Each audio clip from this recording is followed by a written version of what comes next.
let's get some truth to your money. So debt.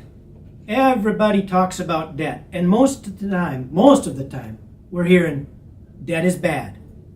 Well, you know what? Debt is not bad. Debt is truly using other people's money that you don't have.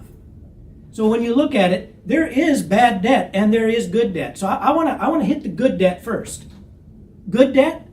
That's if you want to buy a house. Now, if debt were bad, I guess you should just come up with the $300,000 cash and plop it down and buy your house. That must mean debt is really bad. So that's what you should do, right? Well, you can't do that.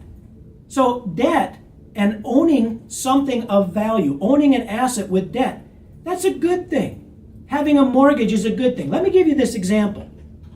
If you were going to buy a $300,000 house and your mortgage was $1,500, see, the debt-adverse people say you should get out of that debt as soon as possible. You should pay as much money as possible, as quickly as possible to get out of debt. Because debt is what?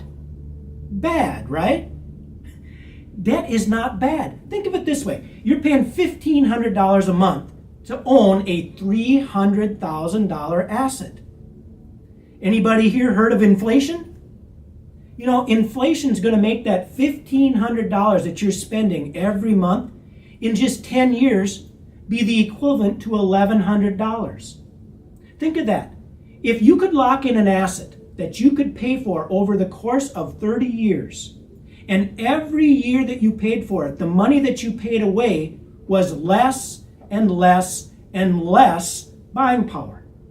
Would that be a good thing to own an asset that increased in value every year for less and less and less money?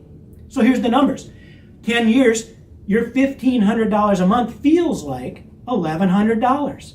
And that $300,000 house that you purchased now is worth $450,000. Take that out 20 years. The house is now worth $575,000. And the payment only feels like $820.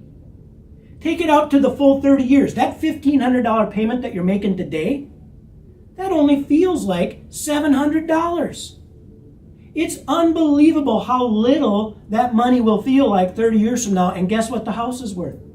$750,000. Would that be a good deal to be able to pay those dollars at the backside? I'll tell you what, if I had a choice of when I could pay the dollars, I'd choose to pay all the dollars on the 360th payment. That way my payment would feel like a lot less.